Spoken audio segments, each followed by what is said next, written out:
School time आ गया लग रहा है। गुरुजी ने आज ऐसा टाइटल दे दिया, कबीरदास जी जयंती। अरे स्कूल में पढ़े हुए हम तो, सबको याद होंगे कबीरदास जी के दोहे। भूल गए हैं, लेकिन भूले नहीं हैं। जब सुनते हैं तो हाँ, हम ये स्कूल में पढ़े हुए हैं और याद बहुत अच्छा से आता है। लेकिन आज जब सुनते हैं तो उसका जो मीनिंग है बहुत अलग लगता है। उस टाइम तो हम छोटे बच्चे रहते हैं तो बस रट्टी मार लेते थे और समझने में भी नहीं आता था, क्योंकि एक वर्ड अगर गलत लिख लिए तो मार्क्स नहीं मिलते थे। तो रट्टी मारना भी ज़रूरी था और समझ में भी उस टाइम उतना नहीं आया। लेकिन आज जो हम ये एज में हैं, ऐसा लगता है कि कबीरदास जी के जैसे संत तो कोई हुए ही नहीं है, जो ज्ञान इतने सुंदर तरीके से दोहे के रूप में इतना सिंप्लिसिटी से समझा दिए। और जब वही गुरुजी से अभी डिस्कस करी, बोली कबीरदास जी इतने सालों पहले, 400 साल पहले या जितने भी हैं, यही ज्ञान स्वामी जी मुझे अलग तरीके से दिए। तो ज्ञान तो वही रह गया, तरीका अलग रह गया। स्वामी जी इंग्लिश में कोट्स कर देते, कबीरदास जी के दोहे हिंदी में हो गए। बुरा जो देखन में चला, बुरा न मिलिया कोई। बुरा जो देखन में चला, बुरा न मिलिया कोई। जो मन खोजा अपना, मुझसे बुरा न कोई कबीरा, मुझसे बुरा न कोई। धीरे धीरे रे मना, धीरे धीरे रे मना, धीरे सब कुछ होय। माली सींचे सो घड़ा, ऋतु आए फल होय कबीरा, ऋतु आए फल होय। जाति न पूछो साधु की, जाति न पूछो साधु की, पूछ लीजिए ज्ञान। मोल करो तलवार का, छोड़ दो म्यान कबीरा, छोड़ दो म्यान। ऐसी वाणी बोलिए, ऐसी वाणी बोलिए, मन का आपा खोय। औरन को शीतल करे, आप हूँ शीतल होए कबीरा, आप हूँ शीतल होए। दुख में सुमिरन सब करे, दुख में सुमिरन सब करे, सुख में करे न कोय। जो सुख में सुमिरन करे, तो दुख काहे को होए कबीरा, दुख काहे को होए।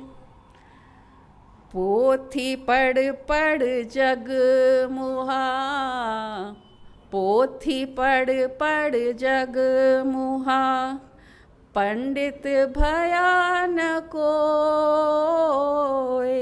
पोथी पढ़ पढ़ जग मुहा, पंडित भया न कोय।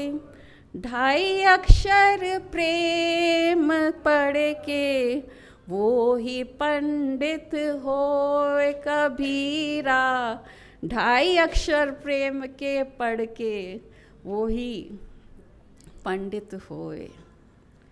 साईं इतना दीजिए, साईं इतना दीजिए, जामे कुटुंब समाए। मैं भी भूखा ना साधु न भूखा जाए कबीरा, साधु न भूखा जाए। बड़ा हुआ तो क्या हुआ, बड़ा हुआ तो क्या हुआ, जैसे पेड़ खजूर, पंथी को छाया नहीं, फल लागे अति दूर कबीरा, फल लागे अति दूर। चिंता ऐसी डाकिनी, चिंता ऐसी डाकिनी, काट कलेजा खाए, चिंता ऐसी डाकिनी, काट कलेजा खाए। वैद बेचारा क्या करे, कहाँ तक दवा लगाए कबीरा, कहाँ तक दवा लगाए। कबीरा खड़ा बाजार में, कबीरा खड़ा बाजार में, मांगे सबकी खैर, कबीरा खड़ा बाजार में, मांगे सबकी खैर।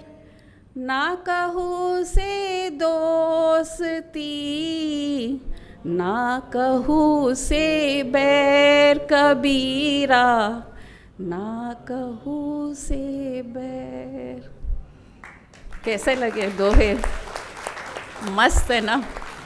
और आज जब हम सुन रहे तो ऐसा लग रहा कितना प्रैक्टिकल, कितना सच, कितना ज्ञान छुपा हुआ है।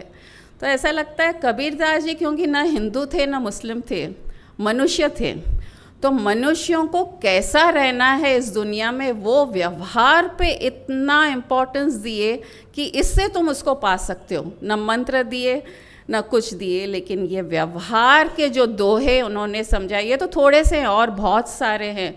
और जितना इनको पढ़ते हैं, उनके दूसरे दोहे पढ़ते हैं, तो ऐसा लग रहा वाह, ये तो खजाना है जो हमने कभी ध्यान नहीं दिया। और ऐसा लग रहा था तीर्थ करना ज़रूरी है, मंत्र जाप करना ज़रूरी है, लेकिन अगर हम कबीरदास जी के दोहे ही पढ़ लें, समझ लें, अपना लें, तो ऐसा लगेगा कि वाह, हमारी तो ज़िंदगी बन गई और मोक्ष मुक्ति तो अपने आप ही मिल जाएगी।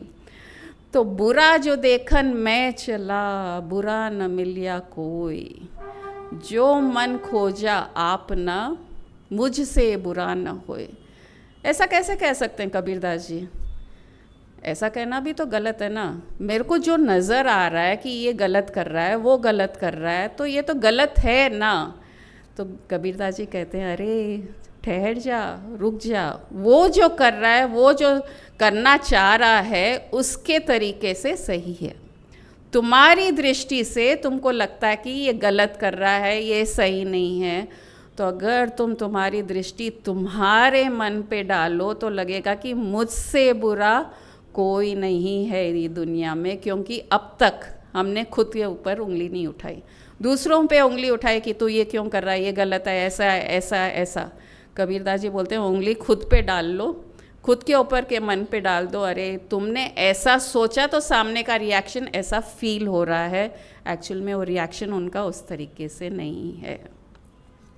बुरा जो देखन मैं चला, बुरा न मिलिया कोई, जो खोजा आपने, मुझसे बुरा न कोई। जब कृष्ण एक बार युधिष्ठिर को भेजते हैं एक गांव में कि ये गांव कैसा है, तुम जाके देख के आओ, अच्छे लोग हैं, बुरे लोग हैं, अपने को थोड़े दिन बाद वहाँ जाना है, तो तुम पहले जाके स्टडी करके आओ कि वहाँ के लोग कैसे हैं। युधिष्ठिर 1-2 दिन वहाँ रह के फिर आता है, कृष्ण से कहते हैं गांव के लोग बहुत अच्छे हैं, इतने समझदार हैं, इतने प्रेमी हैं, इतना प्यार करते हैं, बहुत अच्छा गांव है, हम वहाँ जाके रह सकते हैं। दूसरे दिन कृष्ण तो कृष्ण ही है ना, भगवान की लीला तो भगवान ही जाने। दुर्योधन को भेजते हैं, दुर्योधन जरा वो गांव में जाके आना, देख कैसे है वहाँ के लोग, हम लोग सोच रहे थे उधर जाके रहने का। वो भी दुर्योधन 1-2 दिन रह के आया, फिर कृष्ण से कहता है एक आदमी वहाँ का अच्छा नहीं है, झूठे मक्कार सब बदमाशियाँ वो गांव में होते हैं, वो गांव तो हमारे लायक है ही नहीं। कृष्ण हंसने लग जाते हैं कि ये देखो, जिसकी सोच जैसी है उसका नज़रिया भी वैसा ही है, क्योंकि गांव तो वही था, लोग भी वही थे। यहाँ युधिष्ठिर कह रहे हैं कि वहाँ हर चीज़ अच्छी है, और यहाँ दुर्योधन कहते हैं कि वहाँ हर चीज़ खराब है। तो मन का ही है, हमारा मन ही बुरा है, हमारा मन ही अच्छा है। धीरे धीरे रे मना, धीरे सब कुछ होय, माली सींचे सो घड़ा, ऋतु आए तब फल होय। कितना सिंपल हमको समझा रहे हैं कि हर कार्य जल्दी जल्दी नहीं हो सकता, हमारे हिसाब से कोई कार्य हम चाहते हैं कि अभी हो जाए वो नहीं हो सकता। हर कार्य को, हर इवेंट को या फल आने के लिए पेड़ को टाइम देना पड़ता है। अगर हम सोचते हैं अरे 100 घड़े नहीं 1000 घड़े आज पानी डाल देते हैं कल फल आ जाएगा, वैसा नहीं हो सकता है। माली को मालूम है कि इसको कितना पानी सींचना और कितने समय बाद फल आएगा। एक पेड़ आम शायद 5 साल में आ जाए, 10 साल में आ जाए, एक और फल 2 महीने में भी आ सकता है, एक फल 1 साल में आ सकता है। सब फलों का टाइम अलग अलग है। तो पेशेंस, सब्र, हमको इतना सब्र रखना पड़ेगा, इतना पेशेंस रखना पड़ेगा। अगर हम कोई कार्य करना चाहते हैं तो उसको टाइम देना पड़ेगा। रिलेशनशिप बिल्ड करना है तो उसको टाइम देना पड़ेगा। लोगों के साथ हमारा अच्छा एक एटमॉस्फेयर बनना है तो उसको टाइम देना पड़ेगा। ऐसे झट मंगनी पट ब्याह वाला चीज़ नहीं है ये। हर चीज़ में पेशेंस बहुत ज़्यादा ज़रूरी है। ये कबीर दास जी हमको समझा रहे हैं ये दोहे के थ्रू, और मुझे स्वामी जी ने समझाया था जो मैंने आपके साथ शेयर किया था। 3 दिन हम लोग आश्रम में थे स्वामी जी के पास, आश्रम में वहीं हैं। 3 दिन तक स्वामी जी दर्शन नहीं दिए। जब हम जा रहे हैं तो अपने रूम में चले जा रहे हैं, जब हम जा रहे हैं वरांडा में जहाँ वो जनरल दर्शन देते हैं तो गौशाला में है। 3 दिन हो गए, मैं बोली ये तो टू मच है स्वामी जी। जब चौथे दिन हमको बुलाए अलग से कि आ जाओ तुम लोग से मिलना है, तो मैं तो क्या स्वामी जी ये क्या कोई तरीका है कि आपका 3 दिन से हम लोग इंतज़ार कर रहे हैं और वो भी आपकी जगह पे, और कोई कार्य नहीं है, आपसे ही मिलने हम आए और आप हमको टाइम नहीं दे रहे हैं। You are testing my patience, you are testing our patience, Swami ji को मैंने कहा। तो स्वामी जी का कोट सेम दोहा के जैसे best, your impatience is testing your patience. ऐसे दोहे देते थे कि माइंड ब्लोन ऑफ। अच्छा, तो it was my impatience that was testing my patience. तो वही कबीरदास जी उतने साल पहले हमको समझा गए कि धीरे धीरे हर चीज़ को टाइम देना पड़ेगा, एक्सेप्ट करना पड़ेगा, तब उसका फल ऋतु आएगा। जाति न पूछो साधु की, पूछ लीजिए ज्ञान। हम चाहते हैं कोई साधु संत, अरे वो क्या करता है, कैसा है, क्या है, उसमें क्यों टाइम वेस्ट कर रहे हैं। कबीरदास जी कहते हैं वो तो उनकी लाइफ है, उनके संस्कार हैं, उनके अलग अलग थॉट प्रोसेस होंगे, उनका लिविंग अलग होगा, कि संस्कार के हिसाब से उनका लिविंग हो सकता है। लेकिन ज्ञान जो भंडार है उनके पास ज्ञान का, उसको पूछिए ना, उसमें आप कुछ ना कुछ पूछते रहेंगे तो नया नया ज्ञान निकलेगा। क्योंकि ये जो साधु की जो ज़िंदगी है, अगर उनके उसमें हम चले जाएं उनके डिटेल्स में, तो वो माया है, और वो माया हमको ज्ञान से दूर कर देगी। जो का वो साधु के पास भंडार है वो ज्ञान का, और वो ले लेंगे। तो जो म्यान है, वो जो नेक्स्ट लाइन है, मोल करो तरवार का, पड़ा रहने दो म्यान। यहाँ कबीरदास जी कहते हैं कि वो म्यान चमड़े की हो सकती है, चमड़े में हीरे जवाहरात चढ़ी हुई हो सकती है, लेकिन मोल तलवार का कीजिए। तो जो साधु के पास उनका जो वेपन है, उनके पास जो खजाना है ज्ञान का, उसको खोजिए ना, उसमें पूछिए ना ये क्या कर रहे थे, कितने साल के थे, कब क्या करे। तो हम जब लाडनू जाते हैं, निमी वाले स्वामी जी हैं वहाँ पे एक, तो वो कभी भी हमको कुछ नहीं पूछते हैं हमारे बारे में, तुम कहाँ से आए हो, तुम्हारा नाम क्या है, तुम सब कैलेंडर हो। एक टर्म, तुम सब कैलेंडर हो, जो पूछना है ज्ञान पूछो, डायरेक्ट अटैक कि मेरे को और कोई चीज़ में इंटरेस्ट नहीं है, मेरे पास ज्ञान है, तुम्हारे पास टाइम है, तो मेरे पास भी सिर्फ ज्ञान के लिए टाइम है और कोई चीज़ के लिए नहीं। तो ये एकदम परफेक्ट बैठ रहा है कबीरदास जी का दोहा। ऐसी वाणी बोलिए मन का आपा खोए, औरन को शीतल करे, आप हो शीतल होए। कबीरदास जी कितना अच्छा समझा रहे हैं, बोली इतनी मीठी कर लीजिए। अरे भगवान दिया है ना मिठास हम ह्यूमंस को। कुत्ता तो बेचारा चेंज नहीं कर सकता उसका टोन, वो तो भाव भाव कराएगी, और बिल्ली म्याऊं म्याऊं कर सकती है, लेकिन हमारे पास वो है, वो की है कि हम मीठा बोल सकते हैं। और इसमें फ़ायदा किसका हो रहा है? लोगों के लिए तो हो रहा है, लेकिन हम भी शीतल होएंगे, हम भी खुश रहेंगे, हम भी अच्छे रहेंगे। क्या ज्ञान दे रहे हैं कबीरदास जी के कि वाणी इतनी मीठी कर लीजिए तो व्यवहार, फिर यहाँ जोर व्यवहार पे आ गया कि सबसे जब बात करना है मीठे शब्दों में बात करना है। कितना इम्पोर्टेंट है स्पिरिचुअलिटी के लिए व्यवहार। ये दोहा तो सबको पता है, दुख में सुमिरन सब करे, सुख में करे न कोई, जो सुख में सुमिरन करे, तो दुख काहे हो। ये पूरा उल्टा कबीरदास जी के दोहे, ऐसे लगता है कि उल्टा एक हम लोग को चांटा मार रहे हैं कि तुम कर क्या रहे हो। कि इंसान जब दुख है तभी भगवान को याद कर रहे हैं, और सुखी है तो सोचता है अरे ये सब मेरे कारण हुआ है, मैं करा हूँ ना इसलिए मैं सुखी हूँ, मेरे कारण ये हुआ है। तो वो कहते हैं जो दुख में सुमिरन करते हैं तो सुख में करे न कोई। अच्छा, सुख में करे न कोई नॉर्मल है। यहाँ कबीरदास जी हमको ये सिखाना चाहते हैं, जो सुख में सुमिरन करे तो दुख काहे होए। ऐसा कैसे हो सकता है? सुख में क्यों करें हम सुमिरन? अरे हम सुखी हैं, हमको कोई तकलीफ़ नहीं है, तो हम क्यों करें सुमिरन? जब तकलीफ़ है तभी तो भगवान को याद करना है ना, हमको तो वही सिखाया गया है।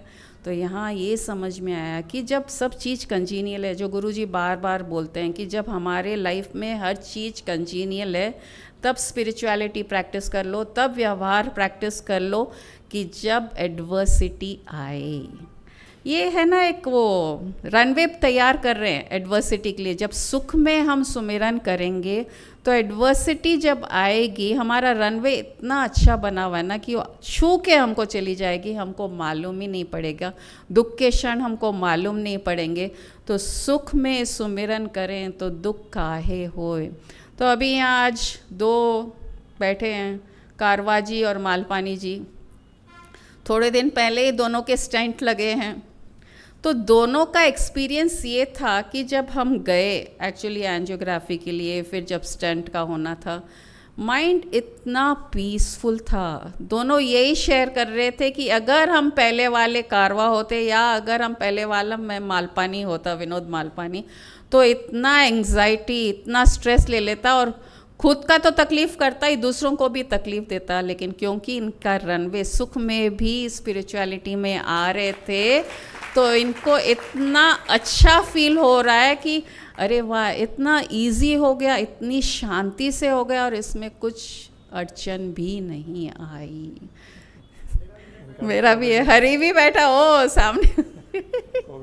कोविड के टाइम में सबका जो है अभी भी देखो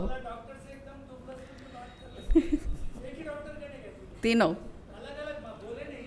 तीनों एक ही डॉक्टर।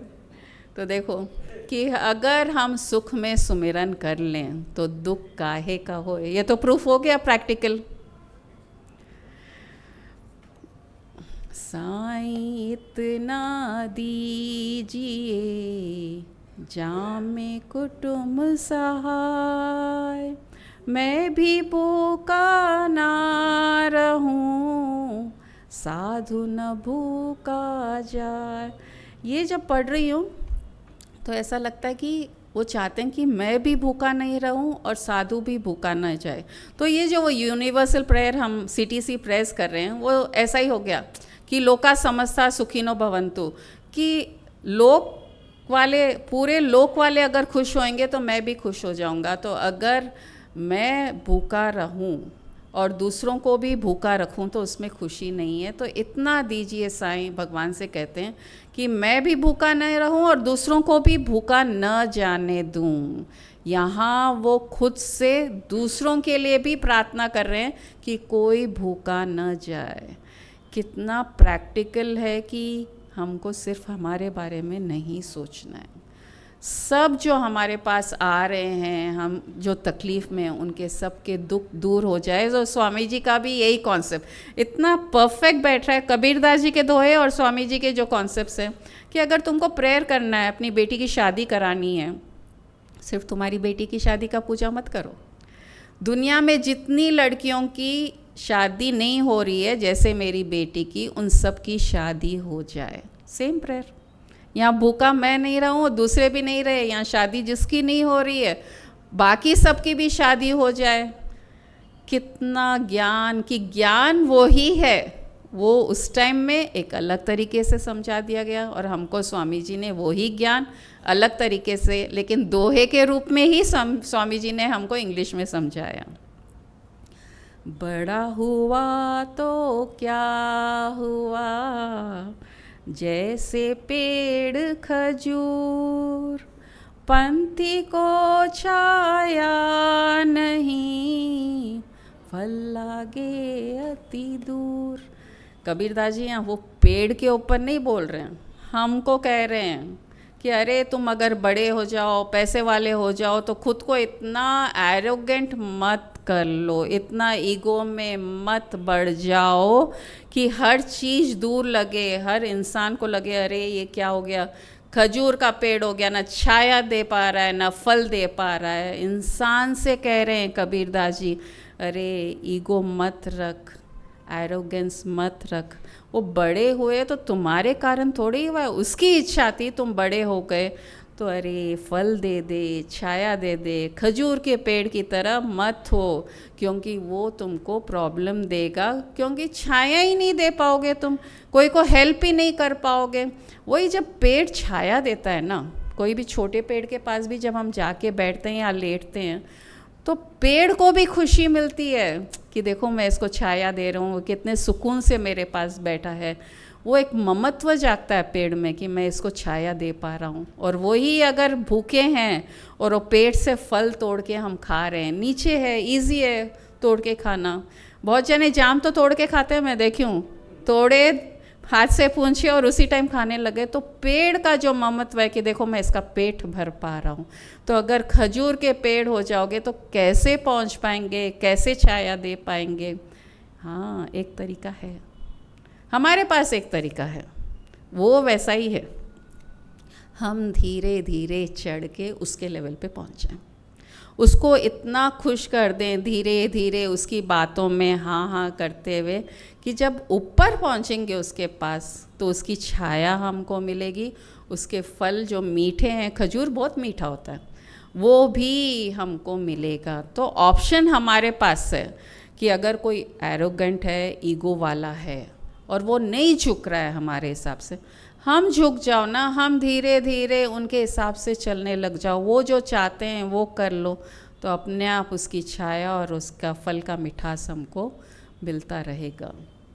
दोहे तो दोहे हैं, लेकिन ऐसा लग रहा है कि ज़िंदगी का ज्ञान है इसमें।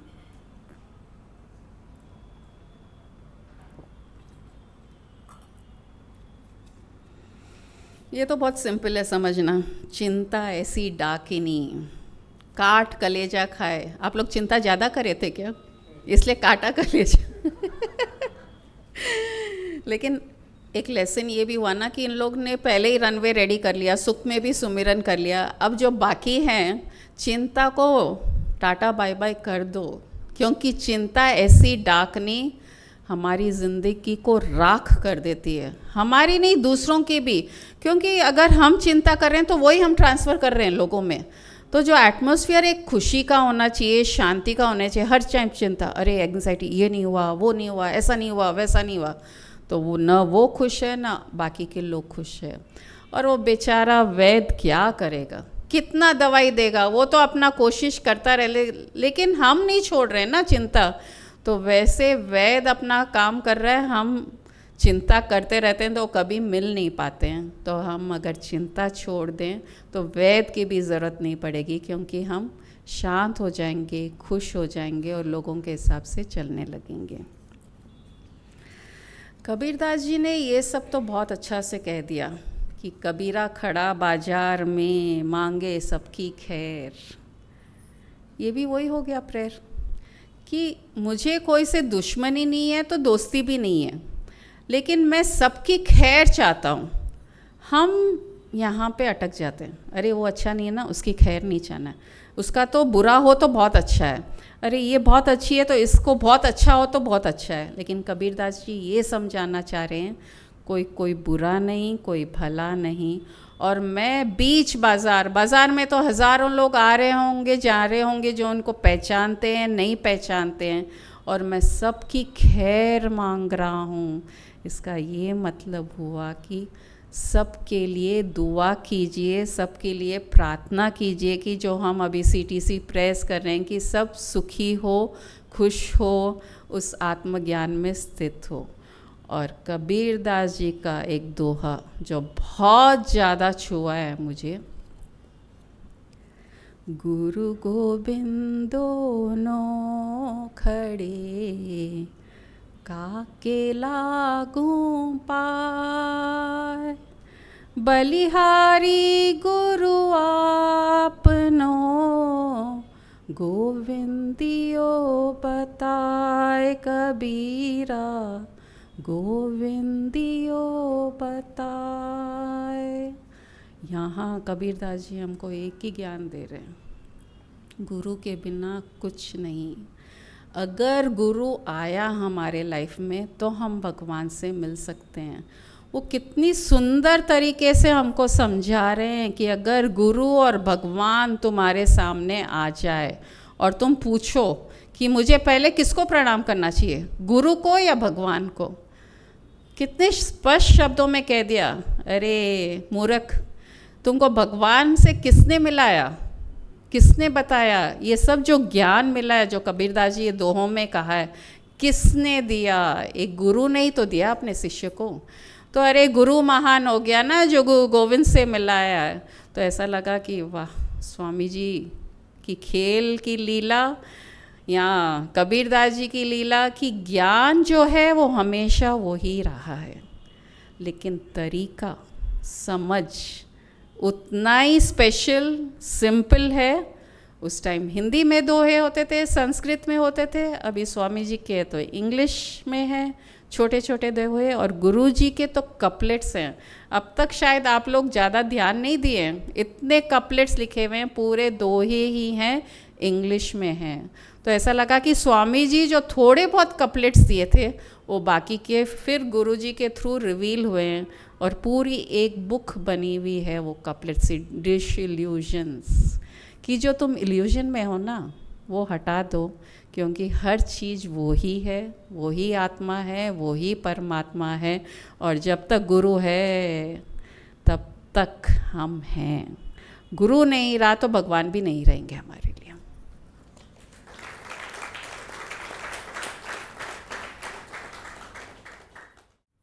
कुछ सुनने की आवश्यकता है क्या?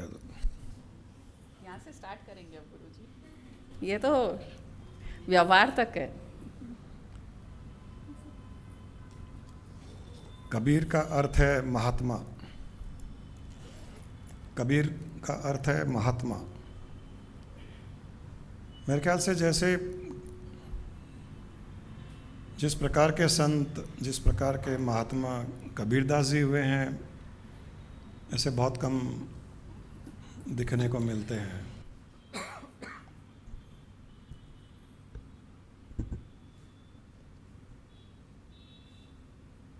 अक्सर लोगों को पता है कि वो एक मुस्लिम परिवार को नदी में कमल के फूल के पत्तों पर लेटे हुए मिले एक छोटे से बालक के रूप में। तो मुस्लिम परिवार ने उनको गोद ले लिया।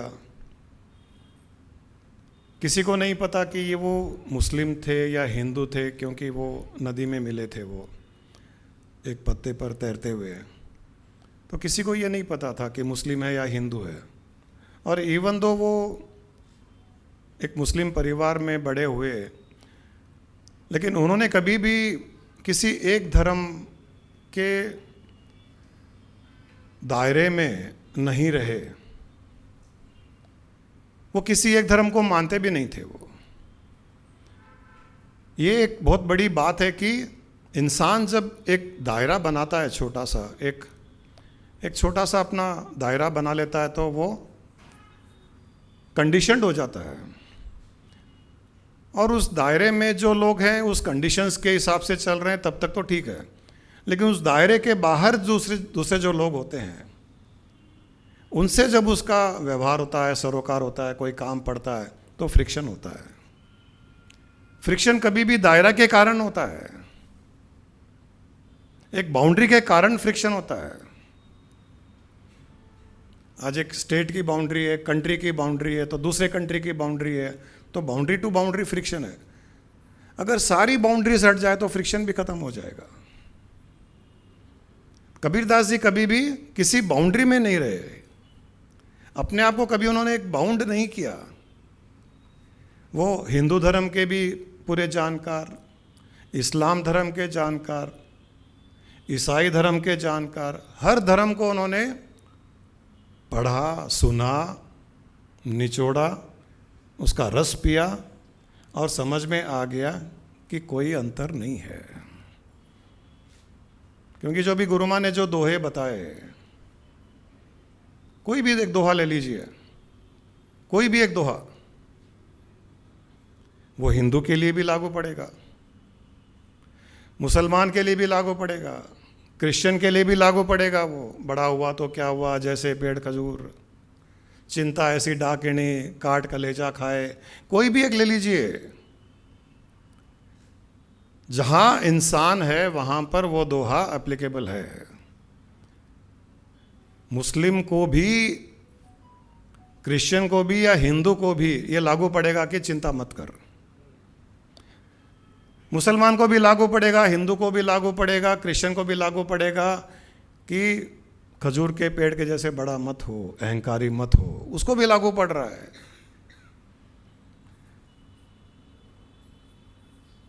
साधु की जाति मत पूछ, साधु की उम्र न पूछो, न जाति न उम्र साधु की पूछो, पूछ लीजिए ज्ञान। वहाँ पर भी वही है। कोई मुस्लिम भी अगर किसी के पास जाएगा, अरे तू ज्ञान ले ले उससे, तुम कहाँ से आए हो, कहाँ रहते हो, क्या करते हो, क्या करना है। क्रिश्चियन भी किसी से मिलेगा तो ज्ञान मांग ले, तू हिंदू भी किसी से मिलेगा तो ज्ञान मांग ले। ज्ञान तुझे मिल रहा है, ज्ञान सूटेबल है तो उससे बात कर, और ज्ञान सूटेबल नहीं है, तुझे संतोष नहीं है, तुझे सेटिस्फेक्शन नहीं हो रहा, तो वहाँ से आगे चला जा। वो क्या करता है, क्या नहीं करता, किस धर्म का है, कहाँ बड़ा हुआ, किस उसके माँ बाप कौन है, कोई मतलब नहीं है। कोई भी दोहा उठा के देख लीजिए, हर किसी के लिए लागू पड़ेगा। क्योंकि इंसान तो वही है, इंसान वही है। वो चाहे तेलंगाना में रहता होगा, कोई वो चाहे वो उत्तर प्रदेश में रहता होगा, या यूएस में रहता होगा, या जापान में रहता होगा, उसकी प्रॉब्लम्स एक ही है। हमारे भी रशिया का प्रोग्राम बन रहा है, हम लोग 1 जुलाई को रशिया जा रहे हैं, वहाँ प्रोग्राम्स कुछ ऑर्गेनाइज हुए हैं।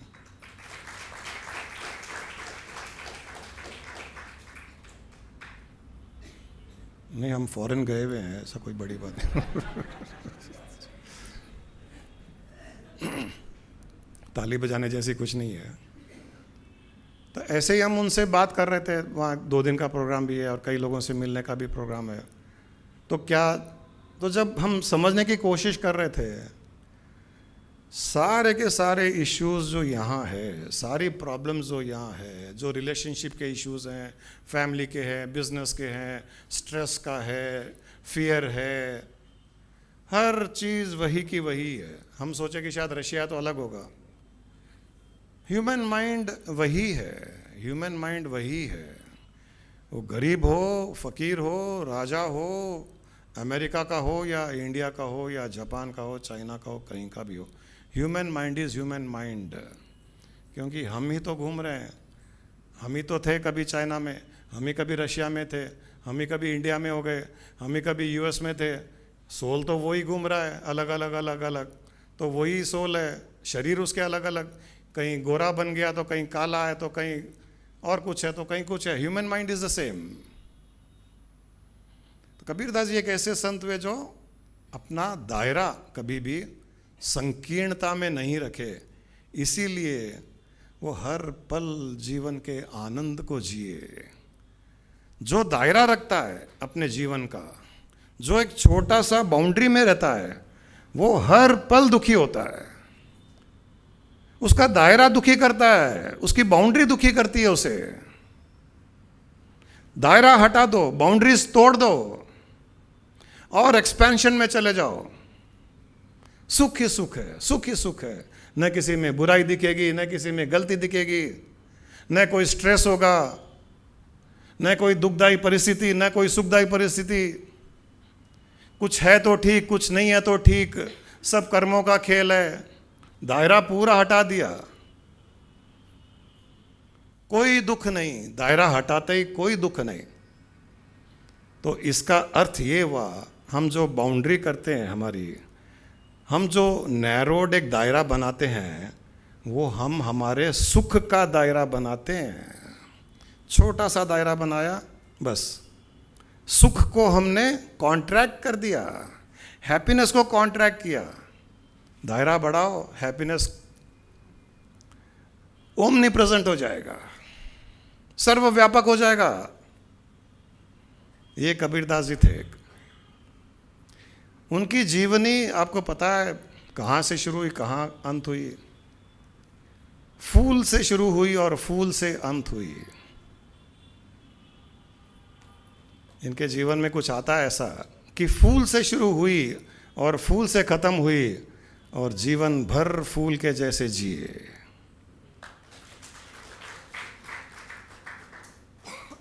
जब वो छोटे बच्चे थे, भक्ति करने लग गए राम की, भगवान की, और कुछ दिनों के बाद में वो एक साधु की, एक गुरु की तलाश में निकले। हिंदुओं के पास, हिंदू गुरु के पास में गए, उन्होंने उनको एक्सेप्ट नहीं किया।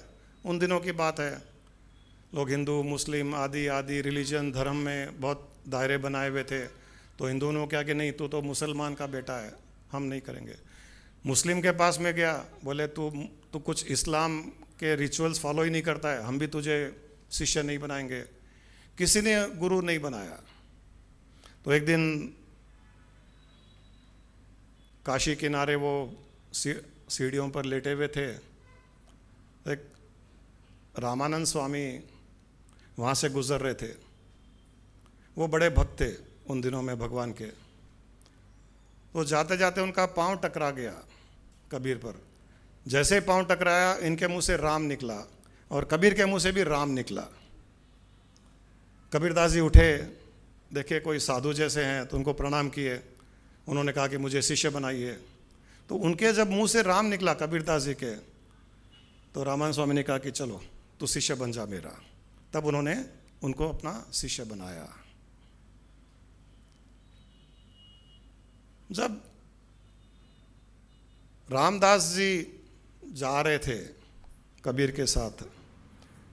तो लक्ष्मी माँ ने एक माया रची कि ये इतने बड़े भक्त कहते हैं अपने आप को, राम राम करते थे। रामदास जी जो कबीरदास जी के गुरु थे, वो भी बहुत बड़े भक्त, भगवान राम का ही नाम लेते थे। बोलते इतना बड़ा ये भक्त कहलाता है अपने आप को, देखती हूँ मैं क्या करता है, इसको टेस्ट करती हूँ, इसका परीक्षा लेती हूँ। तो माँ लक्ष्मी ने एक उनके रास्ते में एक सुंदर बगीचा, फूल का बगीचा एक प्रकट कर दिया, क्रिएट कर दिया। तो रामदास जी जा रहे थे, उन्होंने एक फूल तोड़ लिया। फूल तोड़ लिया तो लक्ष्मी माँ को बड़ा गुस्सा आया। उन्होंने उसके हाथ से फूल छीन लिया। फूल छीन करके विष्णु के पास में गई।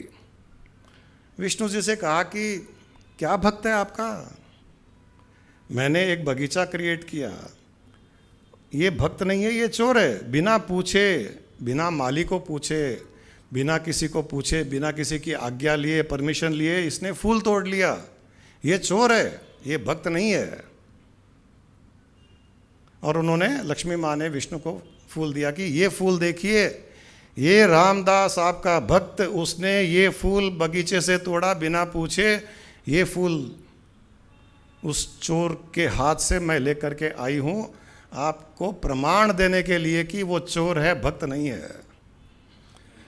भगवान विष्णु हंसने लग गए। भगवान विष्णु हंसने लग गए। लक्ष्मी जी ने पूछा कि आप हंस क्यों रहे हो? बोले तुझे अभी भी समझ में नहीं आया क्या कि मेरा कितना बड़ा भक्त है? बोले भक्त कैसे है? बोले उसने वहां फूल तोड़ा मेरे लिए और देख फूल मेरे पास आ गया, सीधा मेरे पास आया है, मेरी गोदी में आया है फूल। इससे बड़ा भक्त कौन हो सकता है बता? और वो भी तेरे द्वारा। तूने जो माया रची, तू उसकी परीक्षा ले रही थी, तेरे द्वारा उसने उस फूल को मेरे तक पहुंचाया। इससे बड़ा भक्त कोई नहीं हो सकता। कबीरदास जी के गुरु की बात है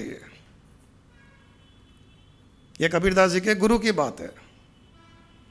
तो लक्ष्मी माँ को समझ में आया, बोले मुझसे गलती हो गई, ये रामदास जी सही में आपके बहुत बड़े भक्त हैं।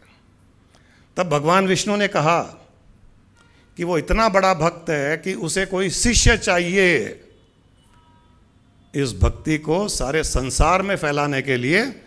इसलिए मैं इस फूल से मैं कबीर को प्रकट कर रहा हूं।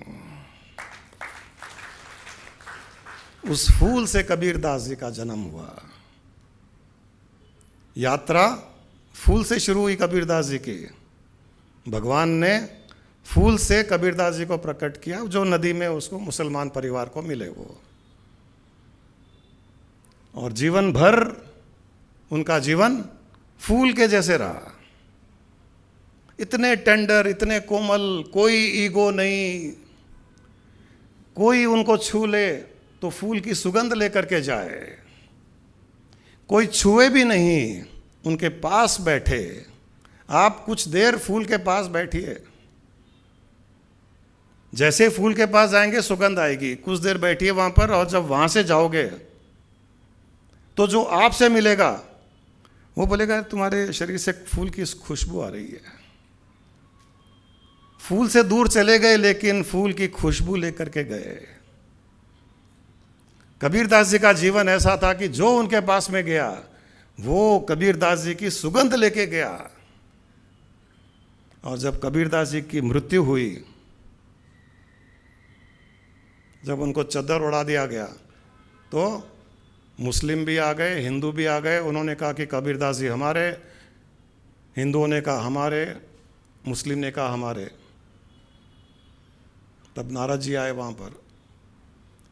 उन्होंने कहा ये झगड़ा मत करो, कबीरदास जी दोनों के हैं, आधे आधे ले लो इनको। बोले ठीक है, मान गए लोग। कबीरदास जी का आधा टुकड़ा लेने के लिए तैयार हो गए। तो जब कपड़ा हटाया गया तो वहाँ फूल ही फूल थे। आधे फूल हिंदू ले गए, आधे फूल मुसलमान ले गए। फूल से फूल की यात्रा।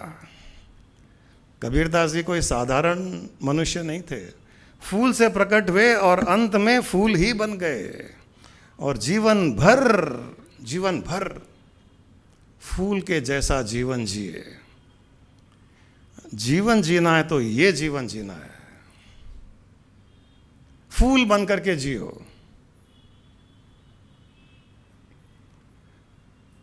सबको सुकून दो, खुद भी सुकून में रहो। इतने कोमल, इतने कोमल। फूल को थोड़ा जोर से छुएंगे या दबाएंगे मुट्ठी में तो फूल मुरझा जाएगा, पत्तियां टूट जाएगी, लेकिन हमारे हाथ को खरोंच भी नहीं आएगी। वो सारा का सारा दुख दर्द अपने ऊपर ले लेता है। वो इंसान फूल की जीवन जीता है, फूल का जीवन जीता है, जो दूसरों का दर्द भी अपने ऊपर लेता है, लेकिन दूसरे को खरोंच भी नहीं देता है। और जो फूल को मसल भी देता है, फूल मसला जाता है, फूल रेसिस्ट नहीं करता है। किसी ने फूल लिया, फूल को मसला गुस्से में या जो भी तरीके से, अहंकार में, गुस्से में फूल को मसला, फूल मसल गया, फूल का अस्तित्व खत्म हो गया, लेकिन कई घंटों तक उसके हाथ से फूल की सुगंध नहीं जाएगी। फूल ने अपनी सुगंध छोड़ी उसमें। तू मुझे मसल भी ले, लेकिन मेरी सुगंध को तू नहीं छूट पाएगा, मेरी सुगंध से तू नहीं छूट पाएगा, मेरे अस्तित्व से छुटकारा मिल जाएगा। तू मेरे अस्तित्व को नष्ट कर दे, लेकिन मुझसे जो सुगंध मिली है उसको नष्ट नहीं कर पाएगा, उससे दूर नहीं जा पाएगा। इतना जीवन, ऐसा जीवन अगर हो किसी का कि हमको कितना भी टॉर्चर करे, कितना भी दुख दे, कितना भी मसल दे, फिर भी हम सुगंध दे उसे, क्या जीवन है, क्या जीवन है। अरे जीवन इसे कहते हैं। कोई अपने को हाथ लगाए और अपने कांटा लगे उसको, ये जीवन थोड़ी है। अपने को हाथ लगाए और उसको चोट लगे, वो जीवन नहीं है। मसल भी दे मुझे, फिर भी मैं मेरी अच्छी प्रवृत्ति, मेरे अच्छे गुण तुझे दूंगा। तुझे तो सुख मिलेगा, मुझे मसलने के बाद भी तुझे सुख मिलेगा, और मेरा सुख तुझे मिलेगा, ये फूल कहता है।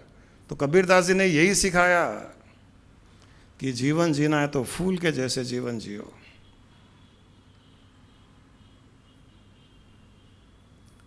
भक्ति में परिकाष्ठा, अपरंपरार भक्ति, हर जीव में प्रेम, करुणा,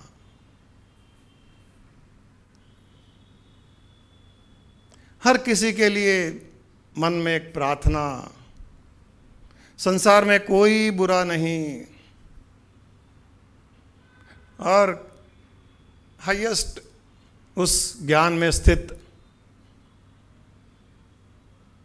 किसी को कभी कोई किसी प्रकार का कष्ट न दिया।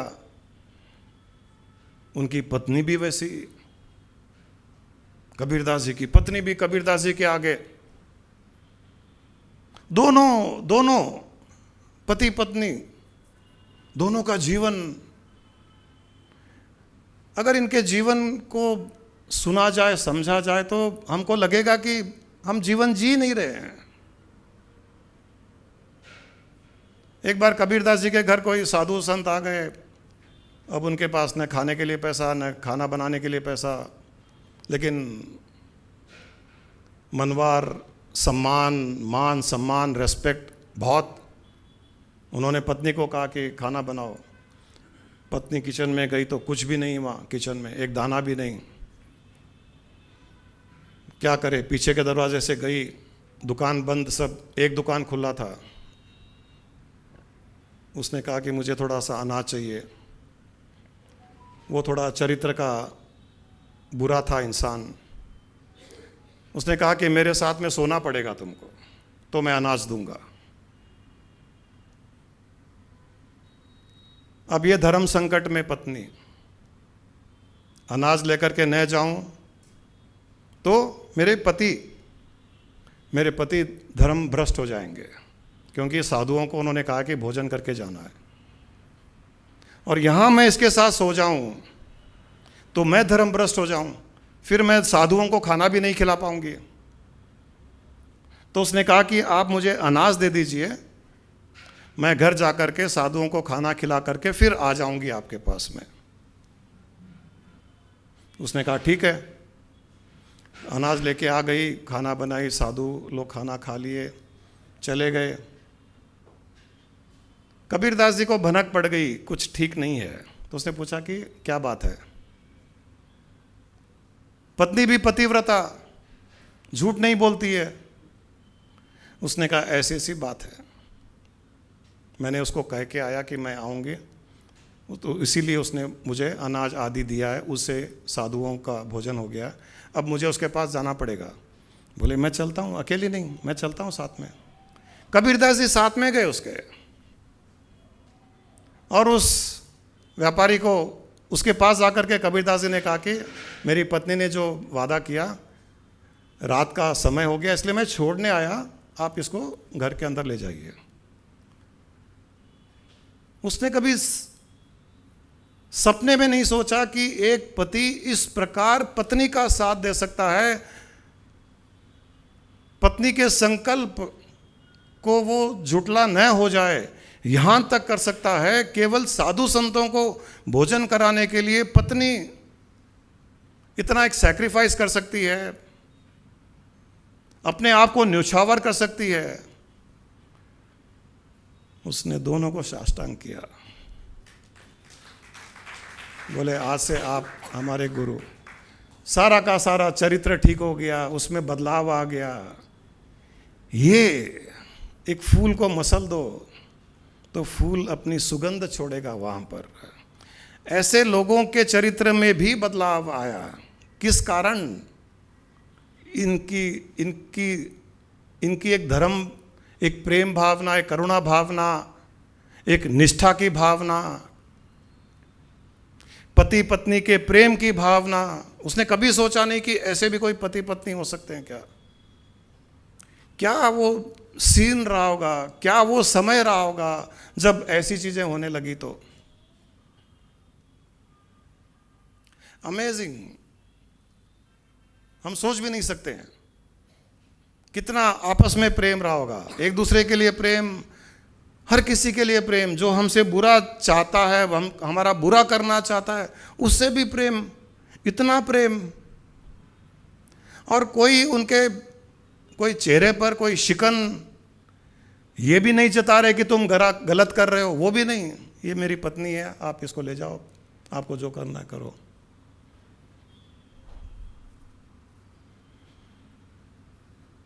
इतनी शक्ति होती है जब इंसान धर्मयुक्त कार्य करता है, उसको सरेंडर्ड है, वो टोटली सरेंडर्ड थे। ये शरीर तो वैसे भी न्यौछावर होने वाला है, मरने वाला है, खत्म होने वाला है।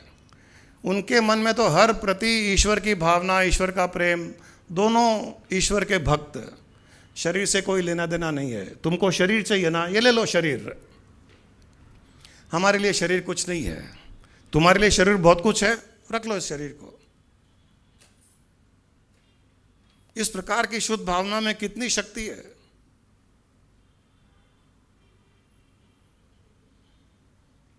और ये सब शरीर से परे जाना, शरीर को कुछ नहीं समझना, शरीर कल खत्म होने वाला है, ये रहेगा नहीं ना।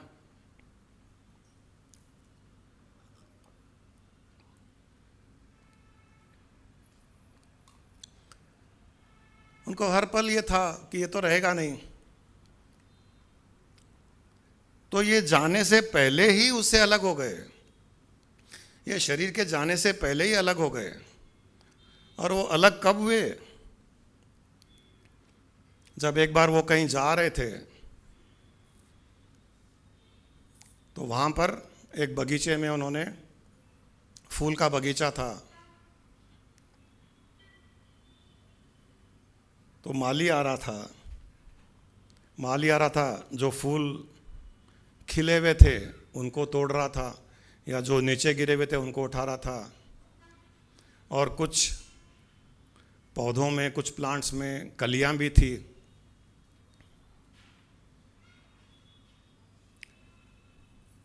उनके मन में एक भाव उठा उस समय।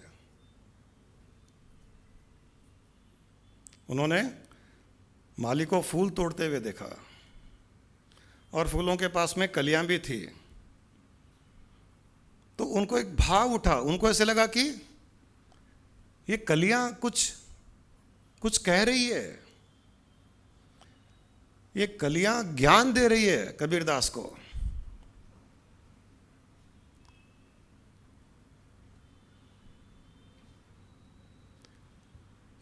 उसको उन्होंने दोहा में इस प्रकार से कहा, माली आवत देखाई कलियां करी पुकार, कि माली को आता हुआ देखकर कलियां करी पुकार। माली आवत देख के कलियां करी पुकार, फूलो फूलो चुनी लिए कल हमारी बार, कबीरा कल हमारी बार।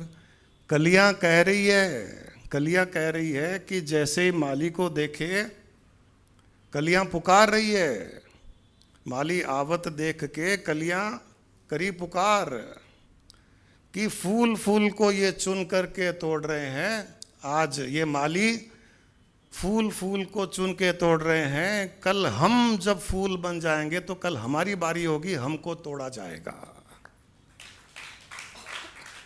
उस दिन से कबीरदास जी का इस संसार से विरक्ति, शरीर से विरक्ति, ये सब नश्वर है। आज हम कली हैं, आज हम कली हैं, आज हम सुंदर हैं, आज हम जवान हैं, आज पैसे वाले हैं, आज अपनी सत्ता चलती है। कली को पता है जैसे ही मैं ऐसे खिलूंगी मैं तोड़ी जाऊंगी। तो वैसे ही जब हमारा काल करीब आएगा हम भी तोड़े जाएंगे। अरे तो क्या फायदा हुआ फिर उस अहंकार का, क्या फायदा हुआ कि मैंने ये करा, मैंने वो किया, क्योंकि जब मुझे तोड़ा ही जाने वाला है तो उस अहंकार का क्या। ध्यान अगर उस मोमेंट पे रहे कि जब मैं तोड़ने वाला हूं, टूटने वाला हूं, मुझे तोड़ा जाएगा, ध्यान अगर उस मोमेंट पे रहे तो कभी भी अहंकार नहीं आएगा। इंसान झुका हुआ रहेगा, गलत शब्द नहीं कहेगा, किसी से अपशब्द निकलेगा ही नहीं उसके मुंह से, किसी को ठेस पहुंचाने के लिए बात नहीं करेगा वो। जब ध्यान ये रहेगा कि मैं भी, माली आ रहा है, यहां माली कौन है, या यमराज है घूम रहा है, किसी भी फूल को कभी भी तोड़ लेगा। हम सब उस फूल के जैसे हैं, नश्वर, खिल गए, अब किसी का भी समय टूटने का आ सकता है। किस बात का अहंकार? टूटने का अहंकार नहीं, टूटने का अहंकार नहीं होना चाहिए। टूटने का ध्यान होना चाहिए कि हम टूटे जा सकते हैं, हम तोड़े जा सकते हैं, हम निचोड़े जा सकते हैं, तो हम झुके हुए रहेंगे।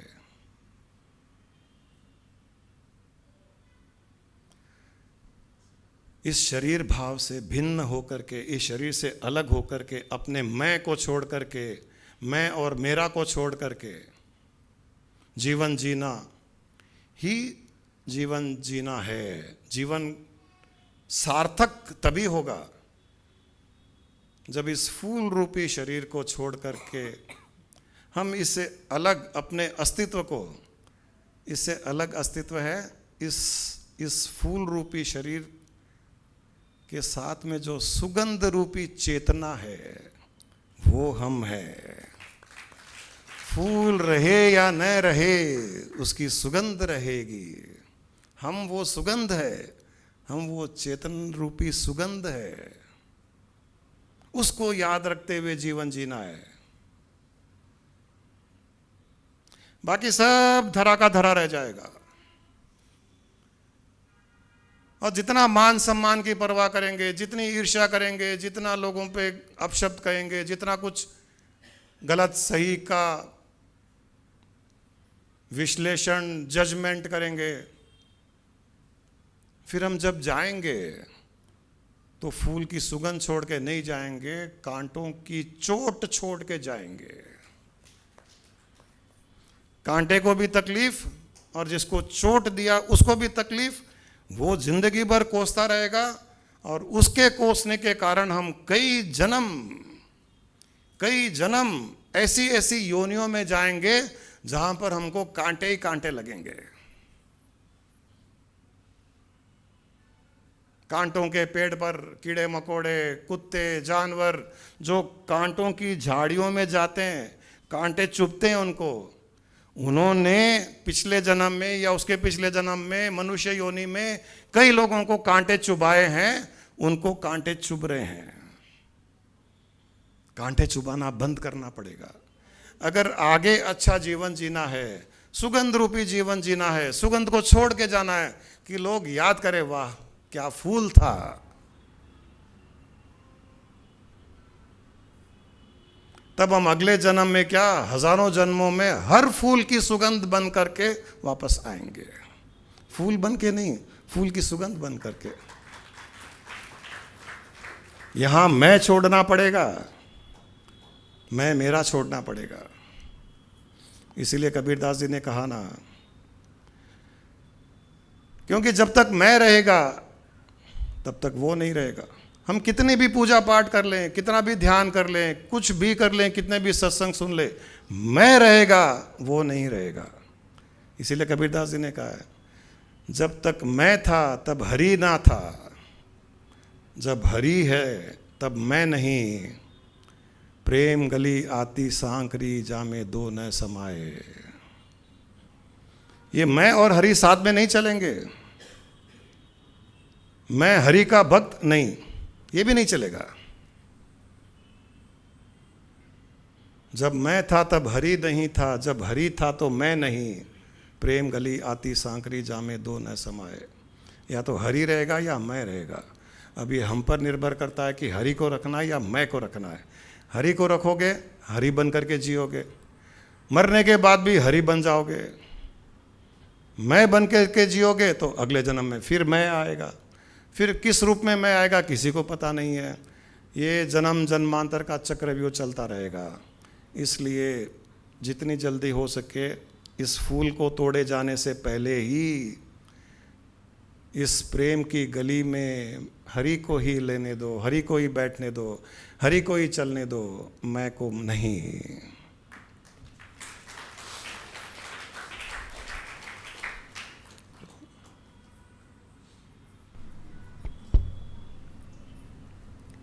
I am neither the body nor the senses.